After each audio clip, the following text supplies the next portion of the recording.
हकीम साहब, आप इसके बारे में क्या अपनी राय रखते हैं कि ये क्या वाकई जैसे है कि मछली के ऊपर दूध, वो लोग खौफजदा बहुत हो जाते हैं? हाँ जी, जिस तरह अभी डॉक्टर साहब बता रही थी कि मेडिकल साइंस जो है, इसको आपने जरा तफसील से बताना ताकि लोगों का खौफ आज आपने दूर करना है। हाँ बिल्कुल इंशाल्लाह। जिस तरह अभी डॉक्टर साहब बता रही थी कि जदीद जो मेडिकल साइंस है वो इस चीज़ पे बिलीव नहीं करती, ठीक है, लेकिन जहां तक हम अपनी क्लिनिकल प्रैक्टिस को देखते हैं, अभी आपने अपने दोस्त की मिसाल दी है, जी जी, तो सबसे पहले देखें कि उसके साथ एलोपैथी के साथ जो जदीद रिसर्च है तत्वीक करें, अगर आप कोरिलेट करें, तो वो भी ये कहते हैं कि ऑटो इम्यून डिजीज है, बिल्कुल सही, डिसऑर्डर जो है उसके तहत होती है। तो वो डिसऑर्डर भी कैसे पैदा होता है? बिल्कुल सही, वो भी है तो अखलाक का बिगाड़ ही है ना। बिल्कुल सही है। जब आप अपना लाइफस्टाइल डिस्टर्ब कर लेते हैं ग़िज़ा से या किसी भी तरीके से, तो आपके जिस्म के अंदर मनफी रुझानात पैदा होना शुरू हो जाते हैं। बिल्कुल सही है, ठीक है। अब अगर जिस तरह इन्होंने अभी जिक्र किया है कि अगर आपका मेटाबॉलिक सिस्टम स्ट्रांग है, तो कुव्वत मुदाफ़त अगर आपकी मजबूत है और आपका हाजमा बिल्कुल दुरुस्त है, तो वो बहुत सारी चीज़ों से, बहुत सारी बिगाड़ से जिस्म को रोक लेता है। बिल्कुल सही है। और अगर वो नहीं है तो मेटाबॉलिक सिस्टम आपका इतना मजबूत नहीं है, तो जिस्म के अंदर जो बिगाड़ पैदा हो रहे हैं उनका वो मुकाबला नहीं कर सकता और जिस्म बीमारी का शिकार हो जाता है। तो क्लिनिकल प्रैक्टिस को अगर आप देखें तो पेशेंट जब आता है तो हम उसकी मुकम्मल हिस्ट्री लेते हैं, उसकी जो है वो फैमिली के अंदर तो नहीं ऐसा कोई मर्ज पाया जाता, उसको ये मर्ज किस तरह लगा, थोड़ा सा पीछे जाना पड़ता है, उसकी ग़िज़ा का मामूलात देखने पड़ते हैं, उसका रहन सहन के मामूलात देखने पड़ते हैं। तो अगर आप ये देखें तो कई पेशेंट्स ऐसे होते हैं जिनके अंदर ऐसी हिस्ट्री मिल जाती है कि इन्होंने मछली खाई थी। हर किस्म की मछली में ये खसूसियत नहीं होती कि वो अगर आप उसके बाद दूध पिए और आपको ये मसला हो जाए, लेकिन बाज मछलियों की ऐसी नस्लें होती हैं। फिर जिस तरह भी आपने बात किया कि फार्मिंग के हवाले से अगर आप देखा जाए तो अब मछली जो है इसकी प्रोडक्शन भी बिल्कुल सेम ब्रायलर के पैटर्न पे हो रही है। हाँ जी, बिल्कुल ऐसे ही है। तो जिस तरह ब्रायलर हमारे जिस्म में बड़ी तेजी से बिगाड़ पैदा कर रहा है, बच्चों की ग्रोथ पे असरअंदाज हो रहा है, नई नई बीमारियां सामने आ रही हैं, इसी तरह मछली को देखें तो ब्रायलर का जितना वेस्ट होता है वो सारा मछली को डाल के मछली को पाला जाता है, तो वही सारी चीजें मछली में ट्रांसफर हो रही हैं। बिल्कुल सही। तो ये मछली भी उतनी ही खतरनाक है जितना आपका ब्रायलर खतरनाक है। बिल्कुल सही बात है, बिल्कुल सही बात है। तो ये एक तरह से बीमारियां डिस्ट्रीब्यूट की जा रही है माशरे में।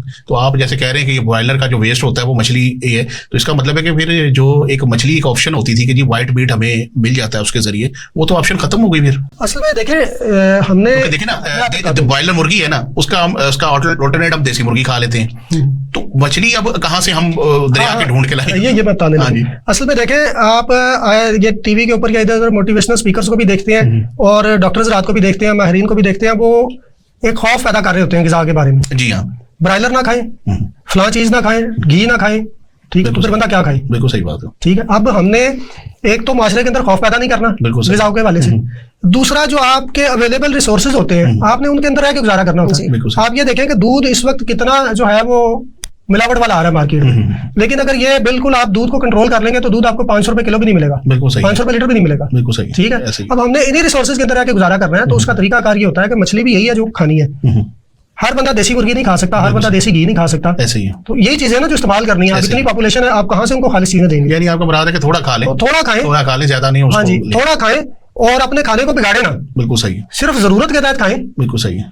ठीक है, अगर आपने मछली खा लिया तो उसके ऊपर से ऐसी चीजें मत खाएं, फलूदा खा लेते हैं आप, दूध पी लेते हैं, मछली तो पहले ही सर्द खुश्क मिजाज की है। बिल्कुल ऐसे ही है। अगर आप उसके ऊपर से कोई सर्द तर चीज खा लेंगे तो उसका मिजाज जो है वो बिगड़ जाएगा। उसने जहां इस्लाह करनी थी ना, वो जिस तरह की मछली खाते हैं और ऊपर से बोतल पी लेते हैं, वो इंतहाई खतरनाक है। वो भी सर्द खुश्क है, वो भी सर्द खुश्क है। वो क्या है, मछली की तासीर का बेड़ा गर्क कर देता है, जो उसने जिस्म में फायदा पहुंचाना था वो अब आपको नहीं पहुंचाएगी, बल्कि पैदा करेगी। जो मछली होती है, जो सवाद की ट्राउट फिश होती है, उसका मिजाज कौन सा होगा?